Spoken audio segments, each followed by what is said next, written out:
Hi, this is Arlene, and you're watching Durian TV.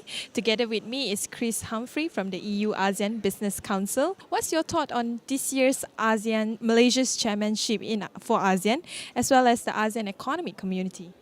Well, I think actually we're very happy with Malaysia's chairmanship of ASEAN this year. They clearly want to progress things, they want to move things ahead, especially with the economic community as well. They're taking great strides to do so, and they're also thinking about the post-2015 agenda, and that's all very, very encouraging. And they're involving the private sector more and more. The AEC itself is a great project. When it's properly, fully achieved, it'll be amazing. But the progress has not been as quick as perhaps business would like. The EU-ASEAN Free Trade Agreement. But what is exactly EU's priority in ASEAN? Well, for the Business Council, our priority is to get an ASEAN-EU FTA put in place. At the moment, the European Commission are taking a different approach. They want to do individual bilateral FTAs with countries. So they've concluded with Singapore. They will conclude with Vietnam this year. We're hoping they will recommence with Malaysia and Thailand in the very near future and start discussions with others. But our real hope is they'll broaden it to an ASEAN-wide deal, the same way that ASEAN has deals with Japan and Korea and others. With me is Mr.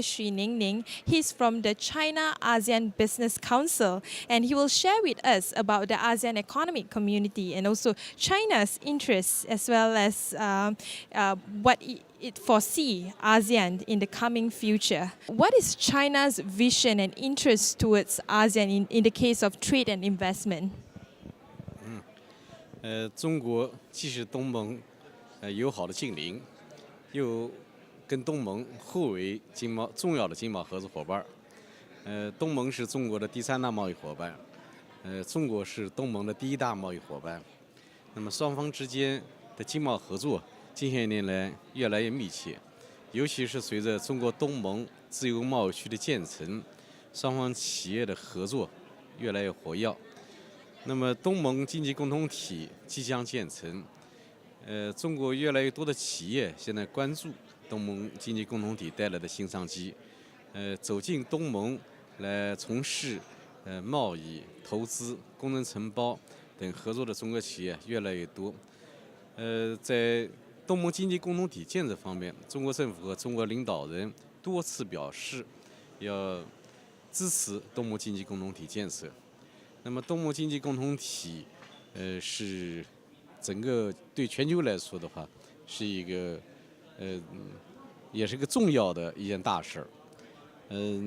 它的一体化的程度仅次于欧盟。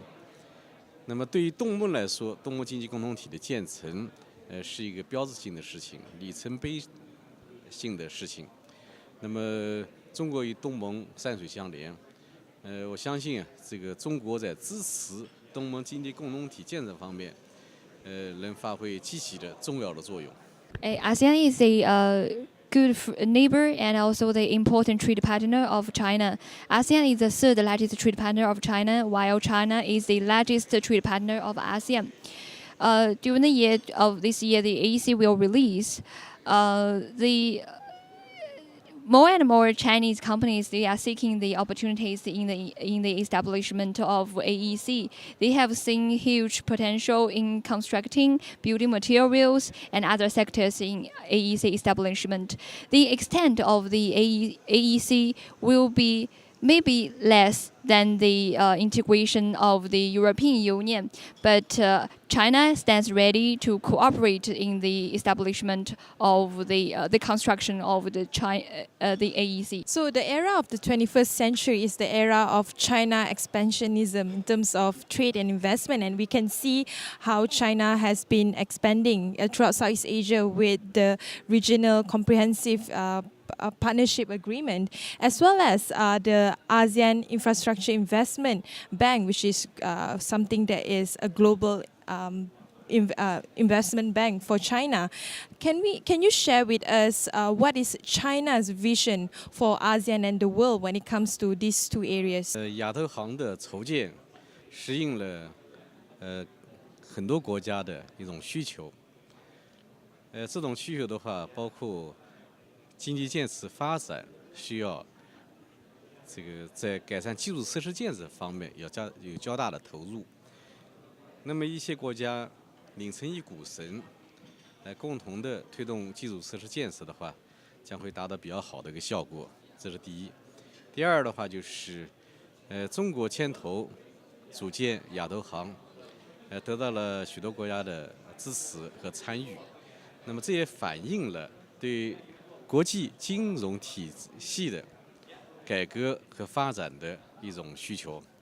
那么相信更多的发展中国家和发达国家通过亚投行的合作，将会有利于这个国际金融体系更加完善，更加有利于我们国际经济体系、金融体系在整个世界经济中间的作用。So the establishment of the ASEAN Infrastructure Investment Bank meets the demand of respective countries in driving its economic development, the economic growth, and also the construction of infrastructure. Mr. Xu have proposed 2 points. One is we have seen that we are glad all the countries can jointly cooperate in the construction. And the second is China is taking the initiative and other countries they are actively participating in. That may indicate that the international financing system have the demand to conduct the reformation. So if we construction the AIIB, it will meet the need to establish a more sound system of the financial sector. Together with me is Pushpanathan Sundram. He's from the China-ASEAN Business Association. And today he's going to share with us his thoughts on ASEAN, especially on the ASEAN economic community. What are the coming challenges of eliminating non-tariff barriers that ASEAN can do and would do? Now, the ASEAN Economic Community is all about bringing about economic integration. We have been working for the last 30 to 40 years about economic integration, and over the last close to about 10 years, we've been looking at integrating the community into one single ASEAN Economic Community. Now, one area is trade. Now, trade, here we are looking at liberalization of tariffs, which ASEAN has done very well. 99.6% of the ASEAN 6, the more developed countries, the tariffs are almost zero. So the other 4 countries will bring their tariffs down to zero by 2018. So in terms of tariff, it's quite successful. Very successful. But of course, when the tariffs come down, the non-tariff barriers will go up. The problem is some of the ASEAN countries are not so ready for the economic community. It doesn't mean they are not committed, but they would need more time to make those kind of preparations so that the domestic industry will be able to cope, adapt, and then harness the economic community. So I think it will take time. What I think is to also include the private sector into that, because the private sector feedback about non-tariff barriers will help ASEAN governments to address those issues. So they have to find a way to engage the private sector, including the small and medium enterprises, to really resolve the non-tariff barrier issues. Now, one of the reasons ASEAN Economic Community has been developed is because we see a growing competition with China and India. So if ASEAN is 10 different states, then it's going to be difficult for ASEAN to compete with China and India. So that's the reason why the ASEAN Economic Community, I would say one of the reasons why ASEAN Economic Community came about. Now, but at the same time, I see China and ASEAN as also complementary to us, because we are all production bases. China and ASEAN, for example, a very good production basis. Yeah? We do a lot of production for final export to the US and EU. So here is where I think China and ASEAN can work together as 2 production bases. And with good connectivity, I think we can harness our strength, ASEAN and China. Now look at the trade itself. ASEAN-China trade is about $400 billion, and it's going to hit 500 billion by 2015, by end of the year. Now, so China is the number 1 trading partner of ASEAN. ASEAN is the number 3 trading partner of China. So it's very powerful. So I see a potential for the trade to even grow further as we come together as 2 production bases. The ASEAN-China FTA is doing a lot of help in terms of promoting trade and investment between the 2. So China is something that ASEAN will have to start focusing on, seeing how best we can harness the opportunities there.